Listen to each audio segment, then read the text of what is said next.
Dear students, today we shall complete A Thing of Beauty, poem written by John Keats, who was a very popular poet. John Keats was a British romantic poet. Although trained to be a surgeon, Keats decided to devote himself wholly to poetry. Keats ने decide किया, हालांकि वो surgeon था, but he decided to give the whole life to poetry, to poems.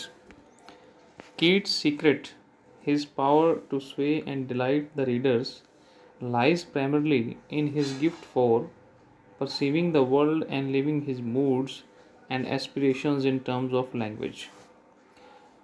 Keats का अपने readers को इतना delight देना, खुशी देना और उनके दिलों पे छा जाने का मेन कारण ये है his gift of for perceiving the world, for understanding the world, living his moods and aspirations in terms of language. उसका जो मूड है, एस्पिरेशंस हैं, उसने उसको कैसे लैंग्वेज में एक्सप्रेस किया है. This is one of the reason that he is popular among the readers. The following is an excerpt from the poem Endymion.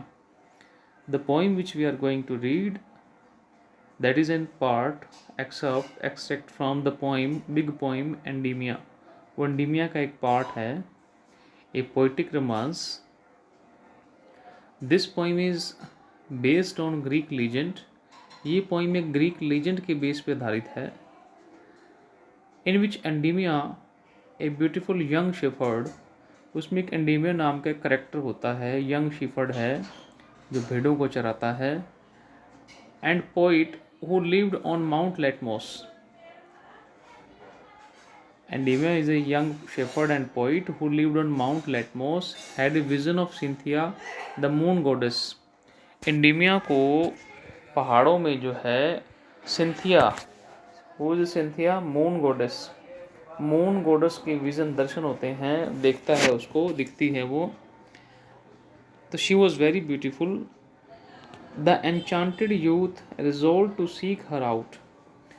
Enchanted means attracted. That young man who was attracted towards the beauty of Cynthia wanted to get her out, wanted to search her out, and so wandered away through the forest and down under the sea. जंगलों, पहाड़ों, समुद्रों में जा जाकर उसको ढूंढता है, देखता है, लेकिन वो उसको कहीं नहीं मिलती. मीन्स सिंथिया की जो विज़न है वो कुछ पल के लिए उसको दिखी, and that moment has become the center of attraction for the whole life. Beautiful things always gives us pleasure. Beautiful things जो हैं वो हमें हमेशा खुशी देती है. Beauty can be in any form. Beauty किसी भी फॉर्म में हो सकती है. That can be in the flower, that can be in a luxurious house, that can be in the colorful birds, that can be in the nature, that can be in the smile of a child. So beauty has different aspects. So let us see how the poet has described the beauty. First stanza starts from here. A thing of beauty is a joy forever, its loveliness increases. The poet is suggesting here, a thing of beauty है is a joy forever, वो हमेशा खुशी देती है. Its loveliness increases, इसके प्रति जो हमारी अटैचमेंट है, प्यार है, वो बढ़ता है, कम नहीं होता. It will never pass into nothingness. कोई भी ब्यूटीफुल थिंग्स वो खाली नहीं जाती. It always gives us something, but will keep a bower quiet for us. बल्कि वो जो सुंदर चीज़ है, it will not pass into nothingness but will keep a bower quiet for us.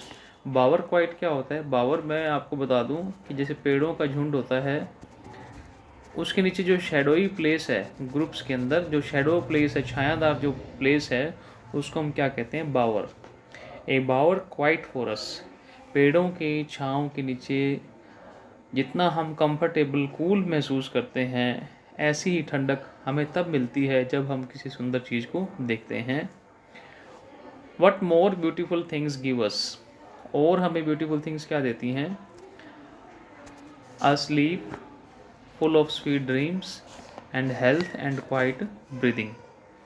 When we are happy in our mood, After watching the enjoying the beautiful things, definitely we shall have a sweet dreams and a good sleep. And when shall have a good sleep, we shall have a good health also and quiet breathing comfortable life. Therefore, on every morrow are we wreathing a flowery band to bind us to the earth. Therefore, on every morrow means morning, इसीलिए हर सुबह जो है हम start करते हैं are we reading a flowery band, हम जो है फ्लावरी बैंड फूलों की माला जो है wreathing surrounding us to bind us to the earth, that bind us to the earth means what is the meaning of this line कि there are so many beautiful things in our life which gives us hope to live our life and which bind us to the earth, जो हमें अर्थ से जोड़े हुए हैं. अर्थ से जुड़ने का मतलब that makes our life interesting, that make our life full of meaning. If beautiful things are not there in this world, our life will be dull and boring.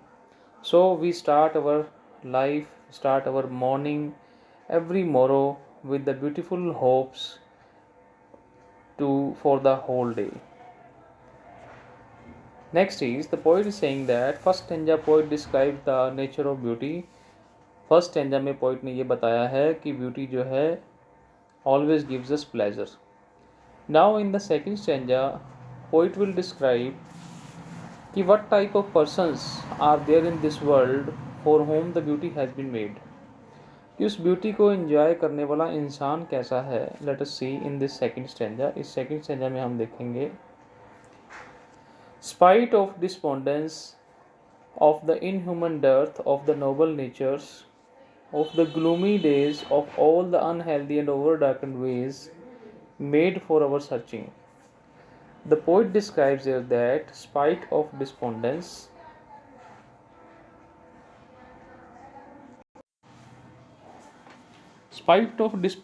despondence means full of sadness, of the inhuman dearth of noble natures.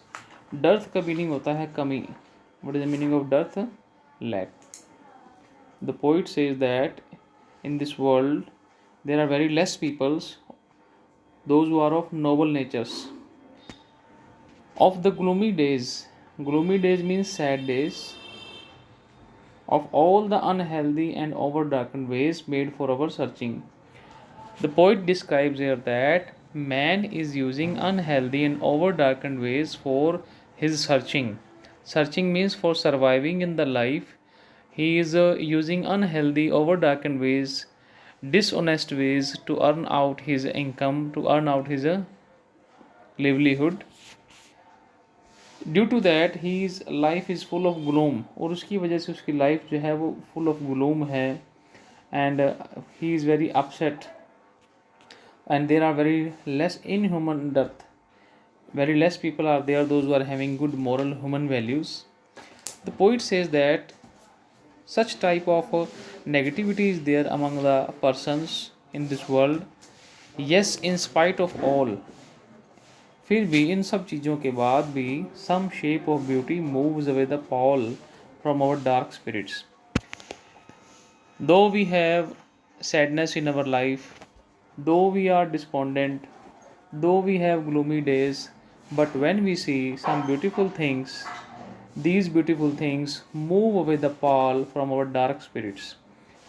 ये जो beautiful चीज़ें हैं जब हम इनके touch में आते हैं तो हमारी जो जितनी भी डार्क स्पिरिट्स हैं, आवर इलविल हैं लोगों के प्रति, वो सारी जो है वो दूर हो जाती हैं. Beautiful things move away the Paul. Paul means cover. What type of beautiful things are there? The poet tells us, such the sun, the moon, trees old and young sprouting a shady boon. चाहे सन देख लें वो हमें धूप देता है, moon है रात को, मूनलिट नाइट है, ठंडक होती है. ट्रीज़ ओल्ड एंड चाहे यंग, ट्रीज़ बड़े पुराने हैं चाहे अभी छोटे हैं. स्प्राउटिंग ए शेडी बोन, वो हमें छाया का वरदान देते हैं. बोन का मतलब वरदान, वो हमें छाया देते हैं. For simple sheep and such are daffodils. अगर आप एनिमल्स का एग्जाम्पल भी लें तो animals give us wool. And such are daffodils with the green world they live in. Now the poet describes the beauty of nature. There are some daffodils, flowers with the green world they live in. जैसे green world में वो खिलते हैं, those flowers look very beautiful. And clear rills that for themselves a cooling covert make. Clear rills means rivers. साफ पानी की जो नदी हैं, that for themselves a cooling covert make against the hot season. In the hot season, when a river flows and its fresh water makes a cooling covert. The mid forest break, rich with a sprinkling of fair rose blooms. The poet describes the mid forest break. Break means bushes. झाड़ियों की बात कर रहा है. जंगल में झाड़ियाँ हैं बीचों बीच. Rich with the sprinkling of fair musk rose blooms. उस पर मस्क रोज फूल खिले हुए हैं, वो कितने सुंदर लगते हैं. That gives us pleasure. And such too is the grandeur of the dooms.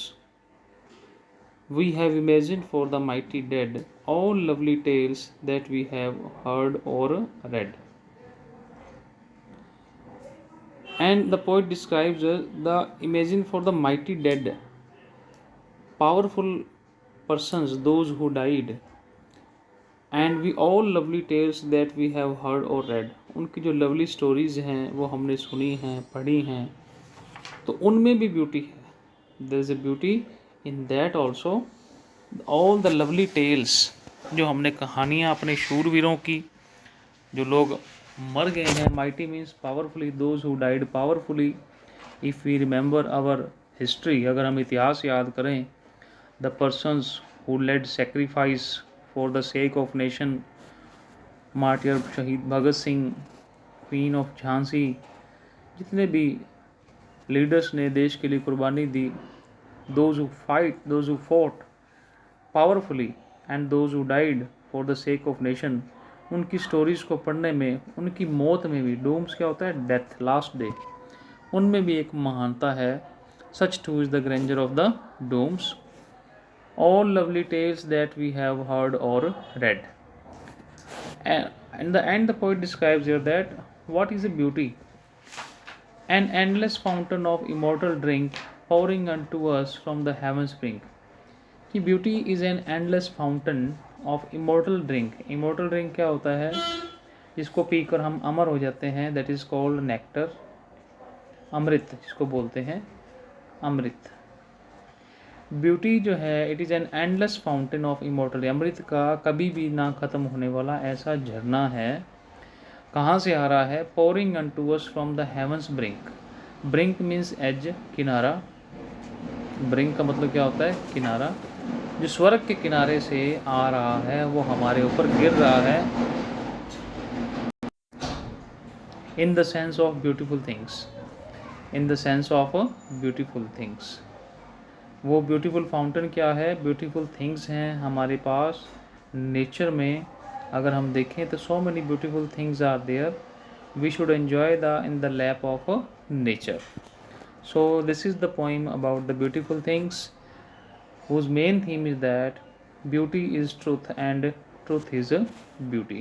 This is very important line of William John Keats. Beauty is truth and truth is beauty. Truth is beauty. Means the things which are beautiful, that must be true, and the things which are true, they are beautiful. So beautiful things always gives us pleasure. We must enjoy all the beautiful things in our life to remove gloominess, sadness from our life. So this is the poem. I hope you well understood it. Read the text, and if you face any problem, do write me in the comment box. Thank you. Have a nice day.